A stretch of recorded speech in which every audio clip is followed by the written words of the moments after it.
Good morning all friends. मेरे legal advice by Sheikh Javed Mohammad advocate channel पर आपका स्वागत है। आज का वीडियो मोटर व्हीकल एक्ट 1988 की धारा 2 की उपधारा 2, 3, 4, 5 से संबंधित है। क्योंकि मोटर व्हीकल एक्ट एक आम व्यक्ति के लिए जानना बहुत ज़रूरी है, क्योंकि हर घर में गाड़ियां हैं सर। किसी के पास मोटरसाइकिल है, किसी के पास ट्रक है, किसी के पास कारें हैं। अब यदि हमें इससे जुड़े हुए कानून की जानकारी नहीं होती है और अचानक हमें रोड पर ट्रैफिक पुलिस वाले के द्वारा रोक लिया जाता है, तो हम डर जाते हैं, हम घबरा जाते हैं कि अब हमारे ऊपर कितने का चालान बनेगा, हमें क्या सजा या दंड होगी। तो इसमें अलग अलग धाराएं, अलग अलग दंड के प्रावधान दिए गए हैं। किसी में 3 महीने की सजा, किसी में 20,000 रुपये जुर्माना। तो ये अगर हमें पता होंगे तो हम इतने जागरूक और सचेत पहले ही रहेंगे कि यदि हम उन कमियों को पूरा करके रोड पे वाहन चलाएंगे, उनको नियमों का पालन करते हुए, तो हम इस प्रकार की सजा और जुर्माने से हम बच जाएंगे। बिना ड्राइविंग लाइसेंस की गाड़ी चलाना, बिना बीमे की गाड़ी चलाना, ये सब कहीं ना कहीं 196 मोटर व्हीकल एक्ट, ये सभी कहीं ना कहीं अपराध की श्रेणी में आता है।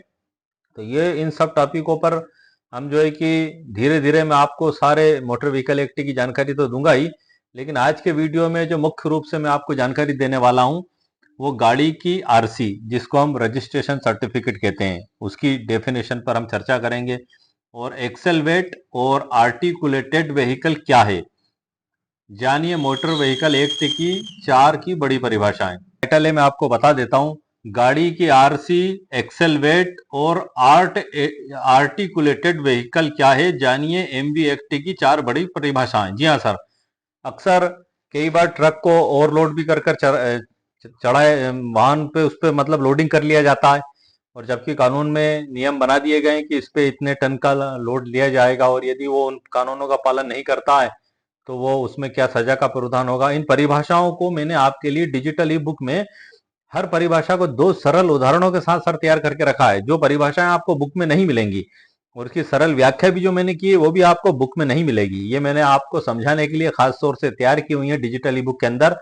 और साथ ही इन परिभाषाओं में जो डेफिनेशन दी गई, यदि हमने इनका उल्लंघन किया तो उसमें हमें क्या दंड होगा और क्या उसमें सजा का प्रावधान होगा, इसकी भी मैं आपको जानकारी दूंगा। ये सभी जानकारी मैंने आप लोगों के लिए डिजिटल ई बुक के अंदर तैयार करके रखी है। आगे की जानकारी सर मैं आपको उसी के अंदर से देता हूं। आइए सर, लेट्स गो सर। ये सभी परिभाषाएं कहीं ना कहीं एक हमारे आम जीवन से ही जुड़ी हुई हैं, क्योंकि पूरा मोटर व्हीकल एक्ट एक आम व्यक्ति के लिए ही बनाया गया है। ये बनाया गया है, ये किसी भी गवर्नमेंट ऑफिसर के लिए नहीं बनाया गया, या जजेस के लिए, या थाना प्रभारी महोदय के लिए, या पता लग रहा है कि वकील साहब के लिए, या डॉक्टर साहब के लिए, पता लग रहा है कि ये आईएएस अफसर के लिए बनाया गया। ऐसा नहीं है सर, ये प्रत्येक भारतीय व्यक्ति के लिए बनाया गया है कि हर भारतीय व्यक्ति को उसकी जानकारी हो, और हर भारतीय नागरिक उन नियमों का पालन करते हुए सुरक्षित तरीके से अपना जीवन जिए। क्योंकि ये जो नियम बनाए गए हैं, कहीं ना कहीं व्यक्ति के जीवन की सुरक्षा के लिए ही बनाए गए हैं। जैसे कि हेलमेट लगाकर गाड़ी चलाना, फायदा किसका है सर? आप ही का तो है, क्योंकि शरीर का सबसे नाजुक अंग सिर होता है। यदि इसमें गंभीर चोट लग जाए तो इंसान की मृत्यु तक हो जाती है। बिना ड्राइविंग लाइसेंस से गाड़ी लगाने पर रोक क्यों लगाई गई है? क्योंकि यदि बिना ड्राइविंग लाइसेंस के कोई गाड़ी चलाएगा तो माना जाएगा कि इसको गाड़ी चलाना ही नहीं आती है। और वास्तव में ड्राइविंग लाइसेंस जब वो बनवा के लाता है तो उसको पूरी ट्रेनिंग होती है, पास होता है, उसके बाद उसको अनुमति दी जाती है। तो ये पूरी उसमें उम्मीद रहती है कि नियमों का पालन करते हुए गाड़ी चलाएगा, वरना ये माना जाता है कि अनाड़ी व्यक्ति है, शराब पीकर गाड़ी चला रहे हैं, आप शारीरिक रूप से अयोग्य हैं, गाड़ी आप चला रहे हैं, और नए नए उम्र के जो है कि लड़के जो पता लग रहा है कि दन दनाते हुए गाड़ी ले जा रहे हैं, वो अपने आप को इतना हीरो समझ रहे हैं तेज स्पीड में गाड़ी चलाने में, कि उनको ऐसा लगता है कि अब हमारा नाम Guinness book of world record में नाम हमारा लिखा जाएगा, जबकि वो खुद अपने जीवन के साथ खिलवाड़ कर रहे हैं सर। आए दिन कितनी जीवन में घटनाएं होती हैं। अब उन सभी टॉपिकों पर हम बाद में चर्चा करेंगे, पहले हम हमारे मुख्य टॉपिक पर चर्चा करते हैं। आप कंप्यूटर स्क्रीन पर देख रहे हैं, गाड़ी की आरसी, एक्सेल वेट और आर्टिकुलेटेड व्हीकल क्या है, जानिए एमवी एक्ट की 4 बड़ी परिभाषाएं। इसमें ये जो डिजिटल ई बुक है सर, इसमें 1 से लेकर 217 कुल धाराएं हैं मोटर व्हीकल एक्ट में, और इसको मोटर यान अधिनियम 1988 कहा जाता है, धारा 1 में बताया गया है, और ये संपूर्ण भारत पर लागू है। अब हम सीधे मुद्दे की बात पे चलते हैं। आपको आगे बढ़ने से पहले मैं बता दूं सर, हादसा जिंदगी का एक पन्ना हो सकता है, पूरी किताब नहीं। उठिए, लड़िए और अपना हक प्राप्त करिए। मोटर व्हीकल एक्ट के रूप में 1988 के रूप में आपके साथ खड़ा है। अब हम सीधे मुद्दे की बात चलते हैं सर। इसमें प्रस्तावना भी है, डिस्क्लेमर भी है और अध्याय भी है। तकरीबन 18 अध्याय इसमें हैं जो इसमें मेरे द्वारा तैयार किए जा चुके हैं। अब हम आते हैं सर, सबसे पहले हम इसमें जो डेफिनेशंस दी गई हैं सर, मैं आपको डेफिनेशंस को आपको बता देता हूं और उसके बाद जो है कि इनकी सरल व्याख्या मैं आपको बता दूंगा। अब ये जो डेफिनेशन सर आप दे रहे हैं, ये मैंने बुक के अंदर से ही लिखी हैं, लेकिन आप जब मैं इसको पढ़ूंगा, एक बार जरूर पढ़ूंगा मैं बुक के अंदर से, क्योंकि हमें पता होना चाहिए कि आखिर बुक के अंदर क्या लिखा हुआ है। उसके बाद फिर सरल एक्सप्लेनेशन में आपको करूंगा तो आपको आसानी से समझ में आ जाएगा। जैसे धारा 2 की उपधारा 2, संलग्न यान, आर्टिकुलेटेड व्हीकल। अब इसमें जो धारा 2 में दिया गया है इसमें डेफिनेशन में, वही मैंने इसमें लिखा हुआ है। मैं इसी में से पढ़ देता हूं सर, बुक के अंदर से वही एक बात है। संलग्न यान से ऐसा मोटर यान अभिप्रेत है जिससे कोई अर्ध ट्रेलर संलग्न है। बस ओनली फॉर इतनी दी हुई है। अब इसका एक्सप्लेनेशन मैंने नीचे किया हुआ है। पहले मैं तीनों डेफिनेशन जिनको मैं आज के वीडियो में बताने जा रहा हूं, जो बुक में परिभाषा दी गई उसे वर्ड टू वर्ड आपको पढ़कर बता रहा हूं। उसके बाद उसका सरल एक्सप्लेनेशन दो सरल उदाहरणों के साथ मैं आपको करके समझाऊंगा और इसमें दंड और सजा के प्रावधान भी मैं आपको बताऊंगा। धारा 2 की उपधारा 2, एक्सेल वेट क्या होता है? किसी यान की धुरी के संबंध में धुरी भार से उस धुरी के साथ लगे हुए कई पहियों द्वारा उस भूतल जिस पर वह यान टिका हुआ है संप्रेषित कुल भार अभिप्रेत है। आप चिंता ना करिए, सरल भाषा में लेकर आया हूं, अभी आप सुनते जाइए। अभी धारा 2 की उपधारा 4, रजिस्ट्रीकरण, जिसको हम कहते हैं प्रमाण पत्र, सर्टिफिकेट ऑफ रजिस्ट्रेशन, सक्षम प्राधिकारी द्वारा दिया गया। इस आशय का प्रमाण पत्र अभिप्रेत है कि मोटर यान को अध्याय 4 के उपबंधों के अनुसार सम्यक रूप से रजिस्टर कर दिया गया है। ठीक है सर, अब हम शुरू करते हैं। अब इस एक और बची हुई है सर, धारा 2 की उपधारा 4 की उपधारा का, समुदाय सेवा, कम्युनिटी सर्विस। इसका भी बड़ा ही इंटरेस्टिंग व्याख्या मैंने की है इसमें।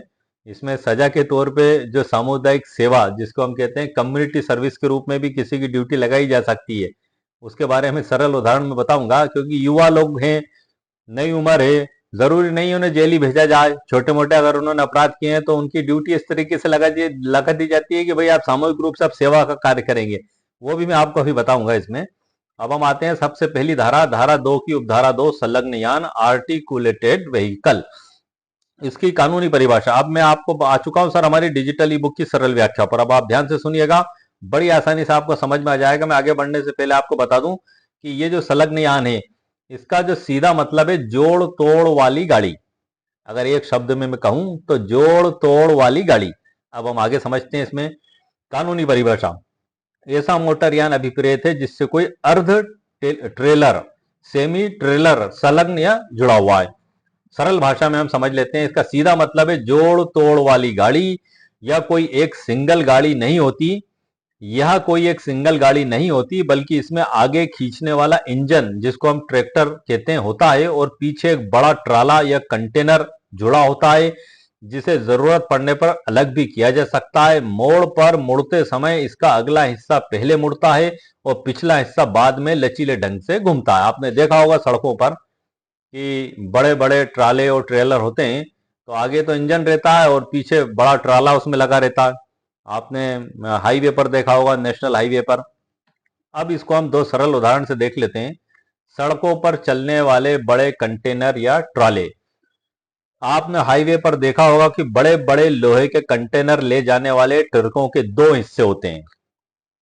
आगे का केबिन ड्राइवर वाला हिस्सा पीछे के बड़े ट्राले को खींचता है।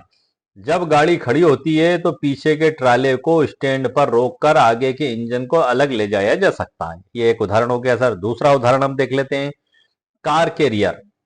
जो बड़े बड़े ट्रक फैक्ट्रियों से नई कारें लाद कर शोरूम तक लाते हैं, वे बीच में से मुड़ने वाले आर्टिकुलेटेड होते हैं। उनका पिछला हिस्सा, जिसमें कारें लोड होती है, आगे के मुख्य ट्रक प्राइम मूवर से एक मजबूत हुक या पिन के जरिए जुड़ा होता है। तो आप समझ गए होंगे सर कि आगे इंजन है और पीछे बहुत सी कारें रखी हुई हैं और शोरूम तक उसको लाया जा रहा है। तो ये हमारी डेफिनेशन किस बात की हुई सर? जो डेफिनेशन मैंने बताई थी आपको, आर्टिकुलेटेड व्हीकल। ये इसकी दो सरल उदाहरणों के साथ मैंने आपको परिभाषा समझा दी है और मुझे पूरा विश्वास है कि आपको बड़ी आसानी से इसकी परिभाषा समझ में आ गई है। अब अगली डेफिनेशन है धारा 2 की उपधारा 3, धुरी, जिसको हम एक्सेल वेट भी कहते हैं। इसको सामान्य भाषा में अगर हम समझें तो लोहे की राड या डंडा जो गाड़ी के आमने सामने दो पहियों को आपस में जोड़ता। ये हमारी देसी भाषा में हो गया। अब मैं आपको इसको कानूनी परिभाषा भी बता देता हूँ सरल तरीके से। किसी यान की धुरी के संबंध में धुरी भार से उस धुरी के साथ लगे हुए कई पहियों द्वारा उस भूतल जिस पर वह यान टिका हुआ है संप्रेषित कुल भार अभिप्रेत है। सरल भाषा में क्या कहेंगे इसको सर हम?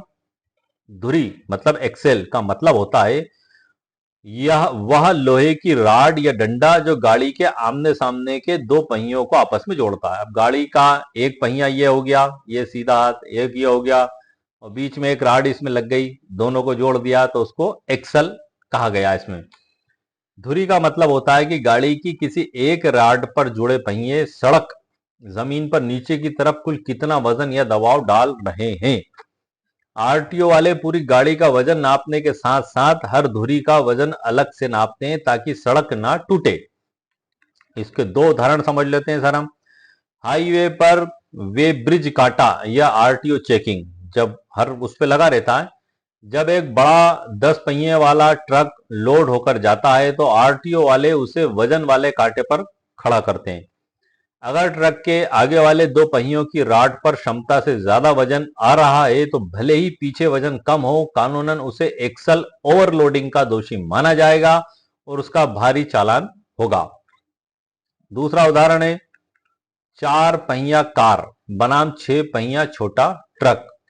एक सामान्य कार में दो धुरियां होती हैं एक्सेल, एक आगे के दो पहियों के बीच, एक पीछे के दो पहियों के बीच। अगर कार का कुल वजन इन दोनों धुरियों पर बराबर बढ़ जाता है, वही माल ढोने वाले छोटे ट्रकों में पीछे लोड ज्यादा होने के कारण पीछे दो पहियों की जगह 4 पहिए एक ही धुरी पर दो दो पहिए लगाए जाते हैं ताकि वह धुरी जमीन पर वजन को बांट सके और धुरी भार कानून के दायरे में रहे।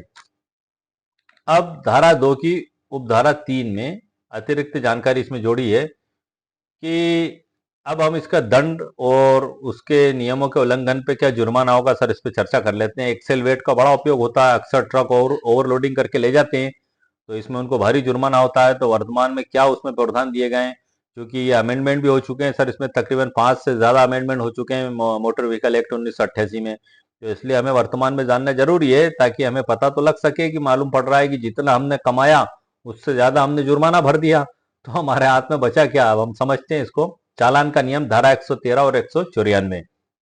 मोटर यान अधिनियम की धारा 194 के तहत अगर आपकी गाड़ी का एक्सेल वेट तय सीमा से ज्यादा पाया जाता है तो आरटीओ या ट्रैफिक पुलिस आप पर भारी जुर्माना लगा सकता है। ओवरलोडिंग गाड़ी सख्त जुर्माना और सख्त अपराध। कितना जुर्माना लगेगा इसको आप ध्यान से सुनिएगा। नए नियमों के अनुसार ओवरलोडिंग पर 20,000 रुपए का एक मुश्त जुर्माना लगाया जाएगा। कितना जुर्माना सर? 20,000 रुपए। बड़ी राशि होती है। अक्सर हम भाड़ा ही लेते हैं, बहुत से लोग इतना भाड़ा ही लेते हैं, पता लग रहा है जुर्माने में भी चला गया। इसलिए आप इस बात का खास ध्यान रखें कि आप इस नियम का पूरा पालन करें। और उसके बाद जितना टन वजन ज्यादा होगा प्रति टन 2,000 रुपए का अतिरिक्त जुर्माना अलग से देना होगा।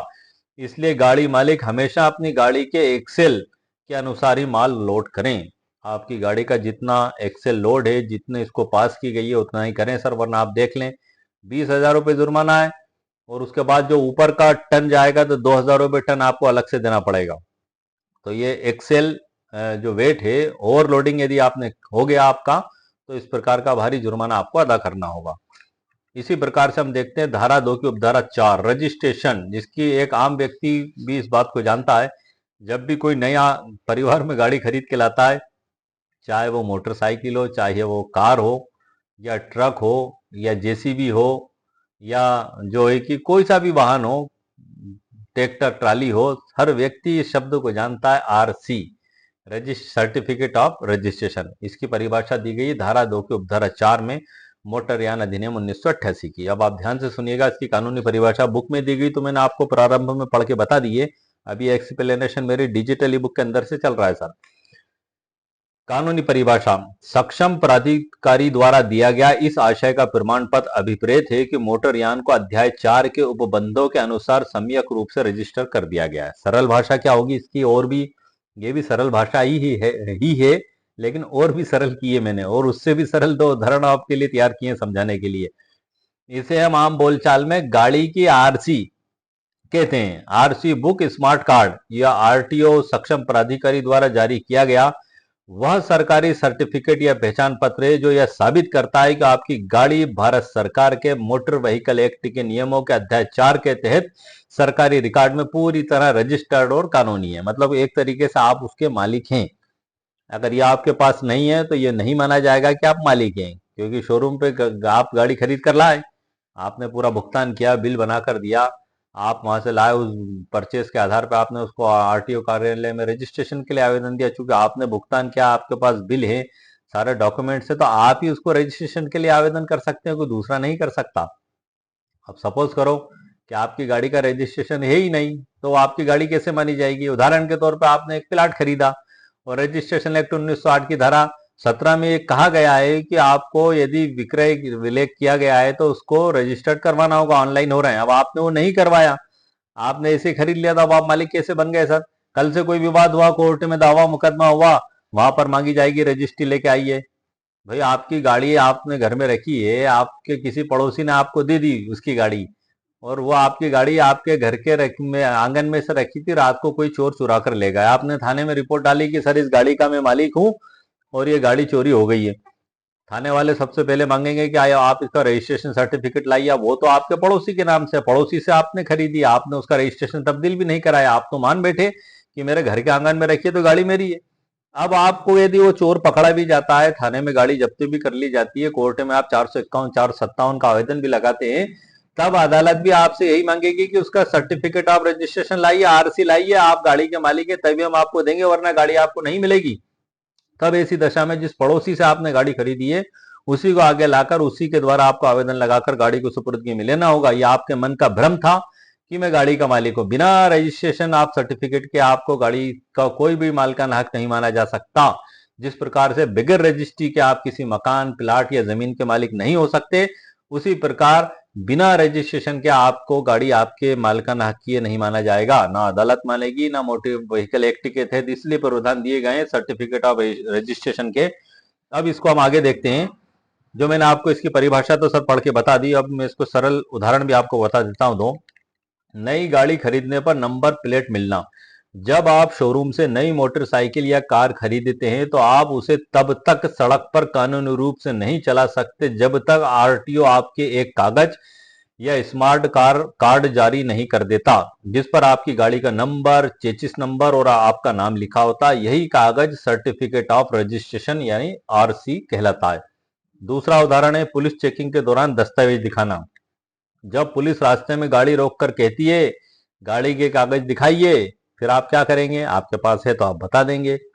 भाई गाड़ी का रजिस्ट्रेशन, बीमा, ड्राइविंग लाइसेंस, फिटनेस, सिर पे हेलमेट, ये सब होना जरूरी है सर, वरना सबके कुछ ना कुछ जुर्माने दिए गए इसमें। किसी का 1,000 रुपए, किसी का 5,000 रुपए, किसी का 10,000 रुपए, किसी में 3 महीने की जेल की सजा। इन सब पे मैं स्पेशल वीडियो बनाऊंगा, एक एक करके बनाऊंगा सर मैं आपको सरल उदाहरणों के साथ, ताकि आपको पूरे तरीके से समझ में आ सके। चूंकि मोटर व्हीकल एक्ट हर घर का एक्ट है सर, ये हर घर में गाड़ी है। जहां बच्चा 14 साल का हुआ कहता है पापा मेरे को मोटरसाइकिल चलाने को आप दे दो, बेटी जहां थोड़ी सी बड़ी हुई 12 13 14 साल की, पापा मेरे को स्कूटी दिला दो आप, या घर में स्कूटी है तो चलाए बगैर मानते ही नहीं है बच्चे। तो ये एक अच्छा, दूसरी बात ये है सर कि खुदा ना खास्ता ऊपर वाला ना करे, वो घर सड़क पर लेके गए, उनको गाड़ी चलाना सही से आती भी नहीं है, तो आप भी ध्यान रखें उनको गाड़ी ना दें। क्योंकि आप देख रहे हैं, आप फेसबुक भी देखते हैं, आप इंस्टाग्राम भी देखते हैं, आप यूट्यूब भी देखते हैं, कितने वीडियो आते हैं सर उसमें कि बच्चे चलाकर ले जा रहे थे। अभी मैंने ही देखा था एक कि बेटी चला रही थी, आगे पीछे एक पिता बैठे हुए थे, और वो बस ऐसे ले गए, और वो और इधर नाली थी, और नाली की किनार पे उनकी मोटरसाइकिल आई, और उधर वो डंपर आ रहा था, वो लोहे का, वो बड़े बड़े जो रोल रहते हैं रोड बनाने वाला डंपर, और वो ऐसे में उनकी मोटरसाइकिल का पहिया यूं फिसल गया, और वो दो ही धड़ाम से उस डंपर के पहिए के नीचे आ गए सर। मतलब वो जो पीछे बैठे थे उनके तो सिर के ऊपर से निकल गई, पूरा सिर ही चपटा हो गया सर, मतलब स्पॉट भी खत्म हो गए वो। और पीछे जो बेटी बैठी थी, वो उसके इतने धड़ के ऊपर से वो पूरा लोहे का डंपर, आप सोच सकते हैं सर, आपने देखा होगा लोहे का डंपर, वो ये इतना बड़ा, और वो गोल सर्किल वाला आगे रहता, रोड दबाने के लिए चलता, उसके नीचे आ गए सर। अब कितनी दुखद दुर्घटना हुई, कहाँ की हुई पता नहीं, लेकिन सीसीटीवी कैमरे में कैद हो गई। इंस्टाग्राम पे रील मैंने भी देखी थी। तो एक एक मैंने देखा था अभी उस पे सर सोशल मीडिया पे ही, वो सड़क किनारे बात कर रहा है मोबाइल पे, और जो कार उधर से आई और उछाल के वहां तक फेंक दिया उसको। अब आप क्या करेंगे सर? तो ये दुर्घटनाएं। अच्छा, एक और अजीब और गरीब दुर्घटना मैंने देखी कि एक एक व्यक्ति मोटरसाइकिल लेके रोड के किनारे खड़ा हुआ, इधर अपने राइट साइड खड़ा हुआ। अब एक ट्रक जिसका पीछे का दरवाजा खुला हुआ, पीछे का भी दरवाजा कैसा था उसका कि ऐसा फाटक, मतलब ये ऐसा ये बंद होने वाला, ये वो खुला था। अब वो ये वाला हिस्सा उसका जो खुला था ये इधर वाला, और वो मोटरसाइकिल वाला खड़ा था, वो उसके सिर पे जो लगा तो वो स्पॉट पे ही खत्म हो गया सर। तो कितनी दुर्घटनाएं हो रही हैं। तो हमें बड़ा जागरूकता के और सचेतता के साथ ट्रैफिक रूल्स का पालन करते हुए, नियमों का पालन करने के साथ साथ हमें अतिरिक्त भी सावधानी बरतना होगी। और इन अतिरिक्त सावधानियों से मोटर व्हीकल एक्ट से भी उठ के सर एक मैं बात बता दूं, चाहे आपको वो बात अच्छी लगे या बहुत अच्छी लगे, लेकिन आप जो भी हैं, जैसे भी हैं, आप हिंदुस्तान के अंदर किसी भी धर्म को मानने वाले हैं, लेकिन अगर आप जिसको कहते हैं दान करके निकलना, दान जिसको हम सदका कहते हैं, ये आप अगर करते रहेंगे तो मुझे पूर्ण विश्वास है कि ऊपर वाला कहीं ना कहीं आपको आफत और विपत्तियों से बचाएगा सर। दान मुसीबतों को, बलाओं को टाल देता है, दान पुण्य सदका। तो ये एक हमारे सामने एक रास्ता ये है। ये किसी कानून की किताब में नहीं लिखा है सर, ये प्रैक्टिकली सदियों से चला आ रहा है ये, कि कहीं ना कहीं हमारे अच्छे कर्म जो है कि आने वाली विपत्तियों को टाल देते हैं, और हम किसी की मदद करते हैं, चाहे कुछ पैसे देकर या किसी भी रूप में हमने अगर किसी की हेल्प की है, तो कहीं ना कहीं हमारे अच्छे कर्म जो होते हैं वो कहीं ना कहीं हमें आने वाली मुसीबत और विपत्तियों से बचा लेते हैं। अब हम आगे बढ़ते हैं सर इसमें। पुलिस चेकिंग के दौरान दस्तावेज दिखाना। जब पुलिस रास्ते में गाड़ी रोक कर कहती है गाड़ी के कागज दिखाइए मिस्टर, तो सबसे पहला और उसका जरूरी कागज जो आप उन्हें दिखाते हैं वह यही आरसी, रजिस्ट्रेशन ऑफ सर्टिफिकेट होता है। इसके बिना गाड़ी चलाना अवैध माना जाता है और गाड़ी जब्त तो हो सकती है। धारा 2 की उपधारा 4, रजिस्ट्रेशन प्रमाण पत्र की वैधता। एक निजी वाहन जैसे कार या मोटरसाइकिल की आरसी 15 साल के लिए वैध होती है, जिसे बाद में हर 5 साल के लिए रिव्यू कराया जा सकता है। कमर्शियल वाहनों जैसे ट्रक या बस के मामले में यह अवधि अलग होती है और इनके लिए फिटनेस सर्टिफिकेट अनिवार्य होता है। डिजिटल आरसी भी मान्य है। यदि आपकी कागजी आरसी घर पर छूट गई है तो घबराइए नहीं। भारत सरकार के नियमों के अनुसार यदि आप पुलिस चेकिंग के दौरान डिजी लॉकर होता है सर एक, या एम परिवहन ऐप में अपनी डिजिटल आरसी दिखाते हैं तो वह भी 100% कानूनी रूप से मान्य है। पुलिस आपका चालान नहीं काट सकती। भाई आपके पास डॉक्यूमेंट्स है, आप घर पे भूल के आ गए, कोई बात नहीं, डिजी लॉकर है और एक एम परिवहन है, आप उसको थोड़ा सा ऐप को खोलना देखना समझ लें तो आप उसमें भी दिखा देंगे, तो ये माना जाएगा कि आपके पास डॉक्यूमेंट्स कंप्लीट हैं और वो माना जाएगा कि आपके ऊपर आपने कोई अपराध नहीं किया, आप ऑलरेडी उस कार्य को कर चुके हैं। धारा 2 की उपधारा 4 का समुदाय सेवा, कम्युनिटी सर्विस, ये बहुत इंटरेस्टिंग टॉपिक है, इसको थोड़ा ध्यान से सुनिएगा आप। ये नई उम्र के जो बच्चे चलाते हैं गाड़ियां, अनाधन धन धनाधन, अब ये भी नियम अमेंडमेंट हो चुका है, ये ध्यान से सुनिएगा आप। कानूनी परिभाषा से कोई असंगत कार अभिप्रेत है, जिसका आप नाम से समझ गए होंगे सर, कम्युनिटी सर्विस, समुदाय की सेवा करना, ये भी एक दंड दिया जाता है इस तरीके से भी।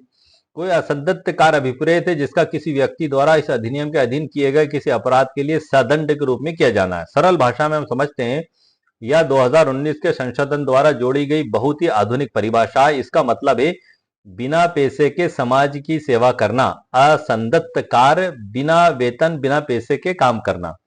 आप समझ सकते हैं, अभी मैं और आगे बता रहा हूं आपको।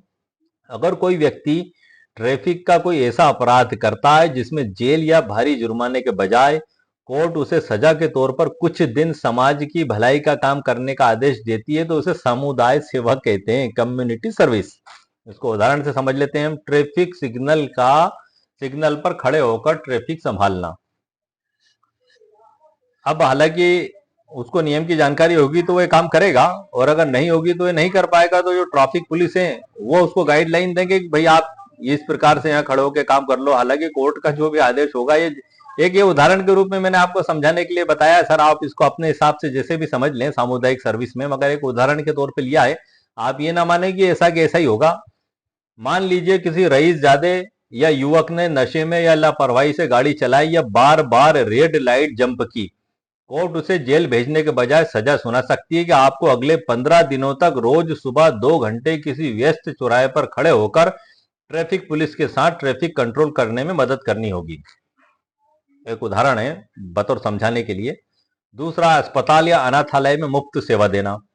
यदि किसी ने खतरनाक ड्राइविंग की तो मजिस्ट्रेट सजा के तौर पर आदेश दे सकते हैं कि अपराधी को सरकारी अस्पताल के दुर्घटना वार्ड में जाकर मरीजों की मदद करनी होगी या किसी अनाथालय या वृद्धाश्रम में जाकर मुफ्त में साफ सफाई या सेवा का कार्य करना होगा ताकि उसे अपनी गलती का एहसास हो सके। ये एक उदाहरण है, आइडियल उदाहरण है। इसके अलावा और भी हजारों हो सकते हैं और होंगे जब आप देखेंगे कोर्ट के जब आदेश सामने आएंगे। ये तो एक मैंने बतौर एग्जाम्पल के आपको बताया है सर मैंने। अब हम देखते हैं सर धारा 2 की उपधारा 4 की उपधारा का में समुदाय सेवा। समुदाय सेवा में जो यह नियमों को क्यों लाया गया, थोड़ा सा हम ये भी समझ लेते हैं। 2019 के संशोधन में इस नियम को जोड़ने का मुख्य उद्देश्य छोटे और पहली बार अपराध करने वाले वाहन चालकों, खासकर युवाओं के लिए जेल की काल कोठरी में भेजने के बजाय उनके भीतर सामाजिक जिम्मेदारी की भावना को जगाना है। हालांकि गंभीर हादसों जैसे कि 304A लापरवाही से गाड़ी चलाकर किसी की मौत कर दी तो के मामलों में कम्युनिटी सर्विस का लाभ नहीं मिलता, वहां जेल ही जाना पड़ता है। तो ये हमारा सर हो गया परिभाषा और ये हमारी अंतिम परिभाषा थी इसकी। और आज के वीडियो से रिलेटेड जो हमारी 3 महत्वपूर्ण परिभाषाएं हैं उनको सरल उदाहरण, उसके दंड और सजा से रिलेटेड मैंने मुकम्मल कानूनी जानकारी आपको प्रदान कर दी है। ये हमारी डिजिटल ई बुक है सर। इसमें यहाँ से अध्याय 1 चालू हुआ है और इसमें कुल 217 धाराओं को मैंने एक्सप्लेन करके समझाया है। ये मैंने एक ऐसे आइडियल डिजिटल ई बुक बना ली है जिसमें 1 लगाए 217 पूरी धाराएं इसमें मौजूद हैं और पूरे मोटर व्हीकल एक्ट को मैंने समझाया और इसमें अब मैं नए अध्याय सर ऐड कर रहा हूँ। इसका बेसिक आधार मैंने वही रखा है, बेसिक स्ट्रक्चर। जो लोग पहले उसको खरीद चुके हैं इस डिजिटल ई बुक को तो आप ध्यान रखें। अब आगे की जो बना रहा हूँ वो उसमें अमेंड करता हुआ मैं जा रहा हूँ। क्यों? क्योंकि एक साथ पूरी बुक बनाना सर संभव नहीं हो पाता है। हर टॉपिक को देखना, समझना और पढ़ना पड़ता है। जब वो पूरी चेकिंग उसकी हो जाती है उसके बाद फिर उसको ऐड किया जाता है। अब वो कितने टॉपिक उसमें ऐड हो सकते हैं इसकी भी एक लिमिट है। उसके बाद यदि कोई ऐसा टॉपिक आएगा उसमें जरूरी नहीं है कि फिर मैं उसको इसी में ऐड करूं, उसकी फिर मैं स्पेशली डिजिटल ई बुक अलग बनाता हूं। हालांकि इसमें 1 लगाए 217 धाराएं एक बेस्ट डिजिटल ई बुक है ताकि इसमें सब कुछ चीजों का समावेश आ चुका है। अब मैं आपको बता दूं सर कि ये डिजिटल ई बुक की लिंक वीडियो के नीचे डिस्क्रिप्शन बॉक्स में मेरे द्वारा दे दी गई है। 2 लिंकें दी गई हैं, एक वेबसाइट की है, एक गूगल ई बुक पार्टनर की। आपको जहां से अच्छा लगे आप वहां से खरीद सकते हैं। खरीदने का तरीका मैंने आपको बता ही दिया, हर वीडियो में मैं बता देता हूं। जब आप उस पर लॉग इन करेंगे तो वहां पर आप जैसे भुगतान करेंगे तो डाउनलोड का ऑप्शन आएगा, ईमेल आईडी पर प्राप्त होगी सर मेरी वेबसाइट से। और यदि आपने गूगल से आपने परचेस की तो गूगल ई बुक पार्टनर ऐप आपको डाउनलोड करना होगा और वहीं पर डाउनलोड हो जाएगी, आपकी परमानेंट हमेशा आपको दिखाई देगी भुगतान करने के बाद। तो इसकी जो डिस्क्लेमर है सर वो ये है कि एक डिजिटल ई बुक है, एक नोट्स है। इसको आप कोर्ट में या सरकारी दफ्तर में इसे पेश नहीं कर सकते, लेकिन इसके अंदर जो मैंने कानूनी प्रावधान आपको समझाए बताए हैं, इसमें सुप्रीम कोर्ट के 5 बड़े महत्वपूर्ण जजमेंट्स भी मैंने लिखे हुए हैं। इनका आपको यदि कहीं उपयोग पड़ता है तो आप ओरिजिनल बुक में लाएं, आपके वकील साहब से सलाह मशवरा कर लें और ओरिजिनल बुक को लाकर या ओरिजिनल बुक की फोटोकॉपी ले जाकर सूची अनुसार दस्तावेज से कोर्ट में आप पेश करें। ये एक प्रॉब्लम सॉल्यूशन ई बुक है सर, एक सहारा है आपको अंधेरे से उजाले की ओर ले जाने का। क्योंकि एक ना कहीं व्यक्ति मेरा वीडियो देखने के बाद या डिजिटल ई बुक पढ़ने के बाद मुझे पूर्ण विश्वास है कि वो इस मुकाम पर तो पहुंच ही जाता है कि अब हमें क्या करना है।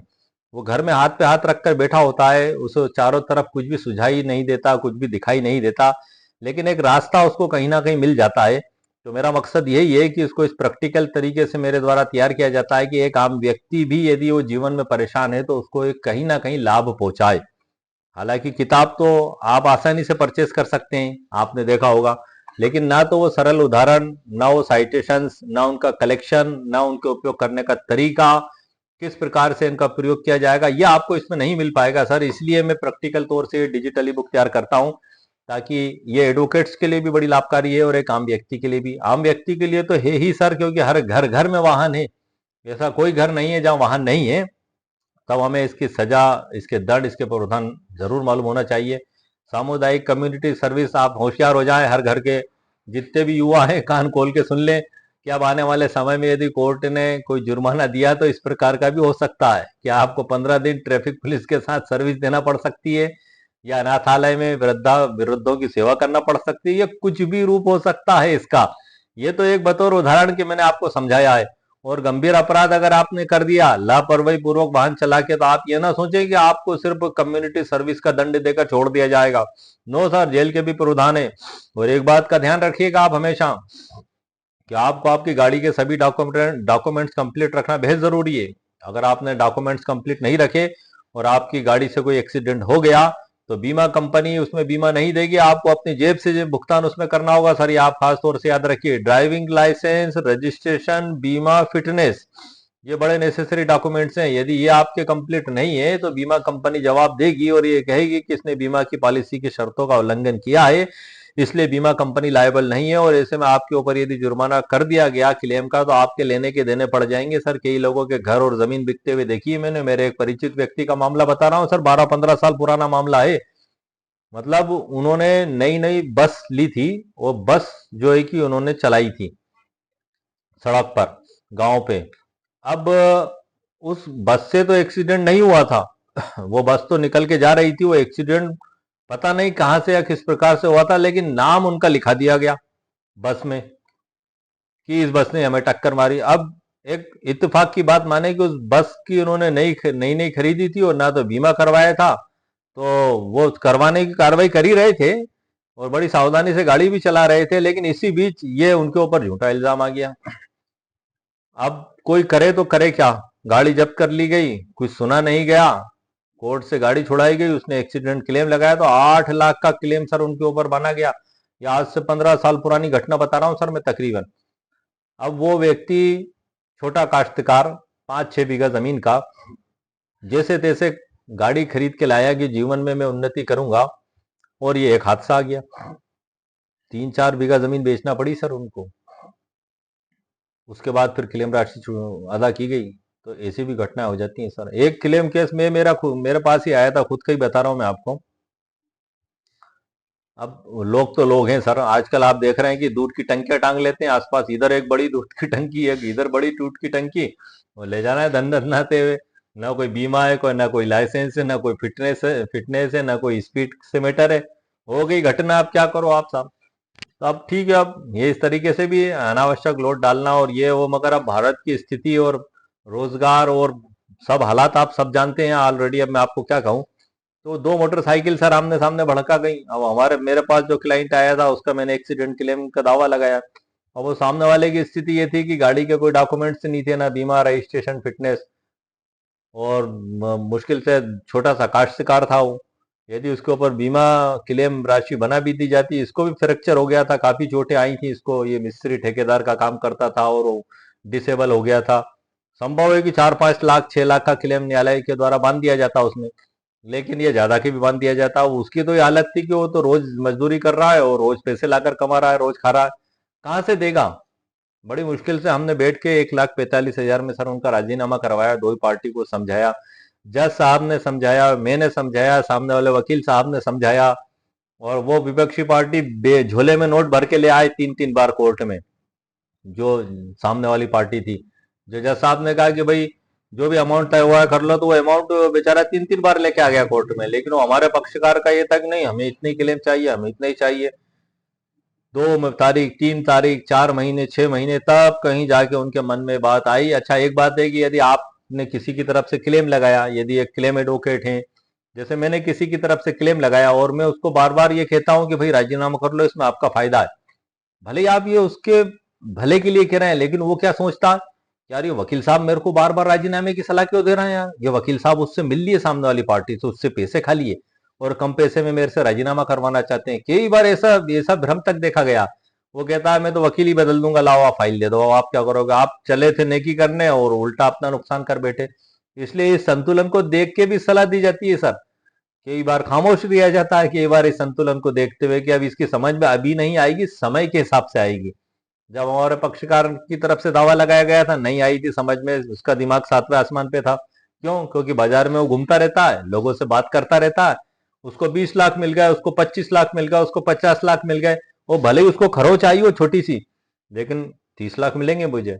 अब वो उसका दिमाग और उसके कान इतने भर देते हैं लोग कि वो वकील साहब यदि उससे भूले में भी सच बात कह देते हैं कि यार भाई सामने वाले के डॉक्यूमेंट्स कंप्लीट नहीं है, जो मिल रहा है उसमें राजीनामा कर लो, तो वकील साहब से भी नाराज हो जाता है कि वकील साहब आप तो हमारे वकील हैं, और उसको तो 30 लाख दिला दिया, उसको ये दिला दिया। बड़ी मुश्किल से समझ में आता है, समझदार लोग समझ जाते हैं, लेकिन ना समझो का क्या कर सकते हैं।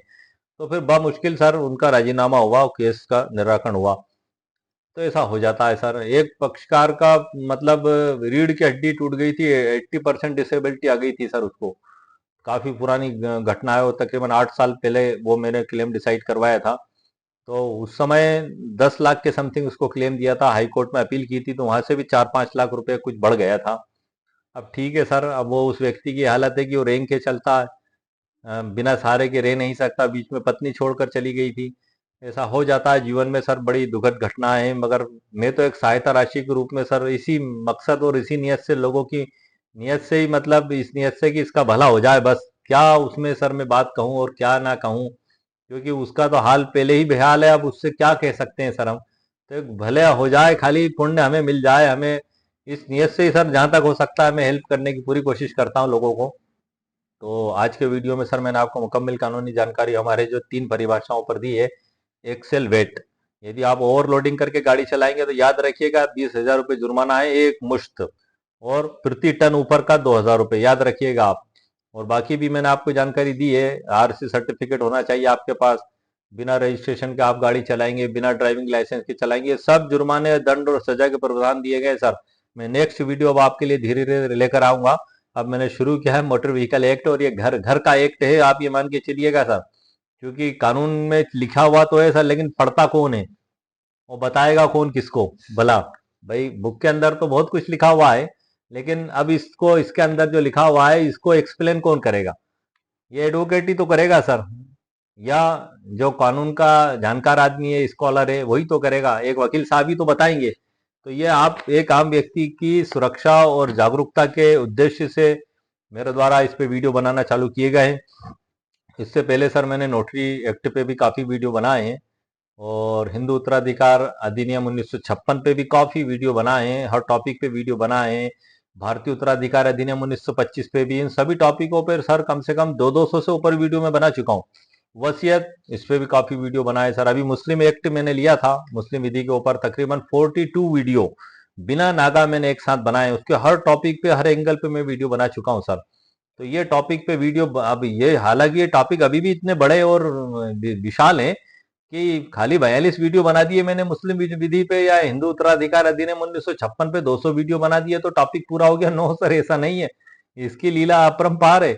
अभी इस पे भी हजारों एंगल पे वीडियो बनाना बाकी है, लेकिन अभी मैं आपको परिचय कराने के उद्देश्य से जो मुख्य मुख्य फोकस टॉपिक है उन पे वीडियो बनाता चल रहा हूँ, और बीच बीच में मैं उन टॉपिकों पे भी वीडियो बनाऊंगा। तो इस प्रकार से सर मैंने आज के वीडियो में आपको मुकम्मल कानूनी जानकारी प्रदान कर दी है। उम्मीद है आपको मेरा वीडियो पसंद आया होगा। मेरे वीडियो को आप लाइक भी करें, शेयर भी करें और सब्सक्राइब भी करें। आगे बढ़ने से पहले बता दूं सर, यह अभी शुरुआत है मोटर व्हीकल एक्ट की, और इस पर बहुत कुछ अभी जानकारी देना बताना बाकी है, और आप लोगों के लिए भी जानना समझना बाकी है। एक चीज और मैं बता दूं आपको, धारा 166 को आप बड़ा ध्यान रखिएगा, क्योंकि यदि किसी व्यक्ति का एक्सीडेंट हो जाता है तो धारा 166 के तहत क्लेम याचिका कोर्ट में पेश की जाती है। धारा 166 की उपधारा 4 डार, डिटेल एक्सीडेंटल रिपोर्ट, जो कोर्ट में पुलिस के द्वारा पेश की जाती है, उसी को क्लेम याचिका मान लिया जाता है, और जज साहब उस पर भी क्लेम का आदेश कर सकते हैं। एक कानूनी प्रावधान है, लेकिन वो कानूनी प्रावधान सिर्फ किताबों में लिखा हुआ है, और 100% एक आम व्यक्ति एक एडवोकेट को करता है। एडवोकेट, वकील साहब धारा 166 की याचिका तैयार करके उसके साथ पूरे डॉक्यूमेंट्स लगाते हैं और कोर्ट में पेश करते हैं। कोर्ट में रीडर के द्वारा जज साहब के सामने पेश किया जाता है। रीडर उसको प्रकरण क्रमांक में एमएसीसी में दर्ज करते हैं, नोटिस जारी होते हैं, सामने वाले व्यक्ति आते हैं, जवाब देते हैं, वाद विषय बनते हैं, गवाह चालू होती है, बीमा कंपनी आती है, क्रॉस होता है, उसके बाद अंतिम बहस होती है, उसके बाद क्लेम आदेश होता है। क्लेम आदेश होने के बाद वो राशि बीमा कंपनी कोर्ट के खाते में जमा कराती है। फिर उसके बाद एक आवेदन हमारी ओर से पेश किया जाता है कि कोर्ट खाते में जो राशि जमा हुई है हमारे पक्षकार को दिलाई जाए। फिर न्यायालय आदेश करता है, आधार कार्ड फोटो के साथ उनकी पहचान होती है। एक इतनी बड़ी पुस्तिका होती है कोर्ट में, उसमें एक लाल पेज, एक पीला पेज और एक सफेद पेज होता है। उसमें पहचान वकील साहब के द्वारा की जाती है, और उसकी कॉपी में जो आदेश होता है वो लेकर फिर हमें बैंक में जाना होता है। फिर बैंक वाले उसके ऊपर वो बना कर देते हैं वाउचर। फिर वो उसके आधार पर उनके खाते में पैसा वो जमा हो जाता है। जो अदालत आदेश करता है कि इतने साल की एफडी है तो उतने साल की एफडी रहती है। जो उनको तुरंत भुगतान का आदेश होता है तो तुरंत भुगतान उनको कर दिया जाता है। तो ये सब क्लेम केस की प्रोसेस हैं जो मैंने आपको शॉर्ट में अभी आपको बताई हैं। और इसमें जो है कि मैंने 5 मुख्य जजमेंट्स भी दिए हैं सर, जैसे कि सरला वर्मा विरुद्ध दिल्ली परिवहन निगम 2009 सुप्रीम कोर्ट। इसमें मल्टीप्लायर का सिद्धांत इसी आधार पर लिया जाता है। हम जब अंदाजा लगाते हैं, अक्सर हमसे हमारा क्लाइंट पूछता है इसमें वकील साहब कितना क्लेम बन सकता है, तो मैं आपको बता दूं कि इसमें मल्टीप्लायर जो कहते हैं गुणक का जो सिद्धांत है वो इसी के आधार पर लागू होगा कि इतनी उम्र से इतनी उम्र के बीच है तो कितना गुणक लागू होगा, 18 का होगा कि 12 का होगा। जे थॉमस 1994 का जजमेंट है सुप्रीम कोर्ट का। ये सरला वर्मा से 15 साल पहले का। उस समय सब कुछ अनिश्चितता थी। ये पूरे इंडिया में एक रूपता लाने के लिए सर ये सरला वर्मा विरुद्ध दिल्ली परिवहन निगम 2009 सुप्रीम कोर्ट का जजमेंट लाया गया है कि ऑल इंडिया में इसमें जो टेबल दी गई है उसी का आधार पर गुणक तैयार किया जाएगा। और प्रोस्पेक्ट, फ्यूचर प्रोस्पेक्ट, भविष्य की संभावना में वृद्धि कितनी की जाएगी, तो उसके लिए नेशनल इंश्योरेंस कंपनी बनाम प्रणय सेठी 2017 का ये भी बड़ा लैंडमार्क जजमेंट है। ये बड़े मुख्य जजमेंट है। इसमें प्रोस्पेक्ट फ्यूचर प्रणय सेठी का इसी जजमेंट से लिया जाएगा और सरला वर्मा से लिया जाएगी उसकी गुणक तालिका। तो हमारे से क्लाइंट अक्सर पूछता है कि वकील साहब इसमें कितना क्लेम बनेगा, तो उसके आधार पर हम निकाल सकते हैं कि यदि मृतक की मृत्यु हुई है, कितनी उम्र है, तो उस गुणक के हिसाब से। डिसेबिलिटी है तो डिसेबिलिटी में तो सर वो न्यायालय का विवेक रहता है और उनके बिल पर्चे रहते हैं। साधारण चोट है तो न्यायालय सामान्य रूप से जो एक सहायता याचिका के रूप में मानते हुए उसमें अच्छा ही आदेश करते हैं। और ये चूंकि मोटर व्हीकल एक्ट एक कल्याणकारी अधिनियम है और इसका मुख्य उद्देश्य वेलफेयर लेजिस्लेशन का है, कल्याणकारी के रूप में। और जस्ट कंपनसेशन दिलाना इसका उद्देश्य है, किसी को सजा देना इसका उद्देश्य नहीं है। पीड़ित को तुरंत सहायता दिलाना इसका मुख्य उद्देश्य है। और इसमें 617 के तहत संशोधन आवेदन भी दिया जा सकता है। मैंने अभी अभी 2-3 दिन पहले वीडियो अपलोड किया है इसी चैनल पर। मेरे 617 की भी आवश्यकता पड़ जाती है, मुझे ही पड़ गई थी सर। एक केस में हो जाती हैं गलतियां, वो जो है कि 3 लोगों की तरफ से क्लेम पेश किया। अब यदि आप संयुक्त क्लेम पेश करते हैं तो आपको उसके पैरा क्रमांक 21 जो प्रतिकर का रहता है उसमें तीनों का अलग अलग विवरण करना होगा। और अंतिम पैरा जो 23 होता है, 23 उसमें अलग अलग सहायता भी आपको दर्शाना होगी।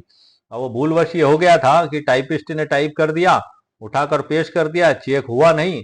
ऐसी गलती कभी कभी हो जाती है कार्य की अधिकता के कारण। अब वो जज साहब मुझसे ही कहने लगे कि वकील साहब ये तो आपने एक में लिख दिया, आप मैं इसमें किस प्रकार से जजमेंट कर पाऊंगा। वास्तव में सर सही बात है, जज साहब का भी कहना, कैसे जजमेंट होगा, या तो आपका क्लेम याचिका खारिज कर दी जाएगी। हालांकि टेक्निकल त्रुटि के कारण क्लेम याचिका खारिज नहीं की जानी चाहिए, ये भी प्रावधान दिए गए हैं। और जो है कि उसमें 617 का भी प्रावधान है कि जैसे आपने जैसे 25 लाख का क्लेम मांगा, अब वो 25 लाख को आपको हर व्यक्ति का स्पेशल आपको अलग करना होगा। जैसे स्थायी असमर्थता के लिए मान लिया कि आपने 10 लाख रुपए मांग लिए, इलाज के लिए आपने मांग लिए 2 लाख, और पता लग रहा है कि अटेंडर खर्च जो आपको एक सेवा कर रहा है उसका कामकाज छोड़कर उसका आपने मान लिए 1 लाख, पौष्टिक आहार के लिए आपने मान लिए 2 लाख रुपए, आवागमन के लिए आपने मान लिए 3 लाख रुपए। तो ये ऐसा करके इनका टोटल जोड़ आपको 25 लाख मिलाना पड़ेगा, ये एक व्यक्ति का। अब आपने 3 क्लेम लगाए, इसके नीचे दूसरे का फिर इसी प्रकार से लिखना पड़ेगा और तीसरे का भी इसी प्रकार से लिखना पड़ेगा। वो गलत क्या हो गया कि ऊपर सिर्फ लिख दिया गया, पता लग रहा है कि 25 लाख। अब 25 लाख में आपने स्थायी असमर्थता का लिख दिया 1 का, 2 का और 3 का। यहां तक तो ठीक है, पता लग रहा है आपने 10 लाख, 8 लाख और 6 लाख लिख दिए सबके। अब ये बाकी के जो हैं पौष्टिक आहार, आवागमन का खर्च और जो है कि इलाज के पर्चे, बिल, ये सब वो अलग अलग नहीं लिखते हुए एक ही लाइन में सबकी मांग कर ली। तो ये इस प्रकार की स्थिति से बचने के लिए या तो आप अलग अलग पेश करें, यदि एक में आप पेश करते हैं तो फिर इन चीजों का आपको ध्यान रखना होगा। ये जस्ट 617 का आवेदन अभी मैंने कल ही तैयार किया है और नेक्स्ट तारीख में मैं पेश करूंगा। तो उसके ऊपर भी मैं स्पेशल वीडियो आपको बना दूंगा सर, बताकर कि आखिर क्या हमें ध्यान रखना चाहिए। वीडियो सर फिर काफी लंबा हो जाएगा, अभी बहुत कुछ बाकी है। अब नेक्स्ट वीडियो में मैं आपको जानकारी दूंगा। आज के वीडियो में इतना ही काफी है। उम्मीद है आपको मेरा वीडियो पसंद आया होगा। मेरे वीडियो को आप लाइक भी करें, शेयर भी करें, सब्सक्राइब भी करें। ओके, शुक्रिया, थैंक यू सर।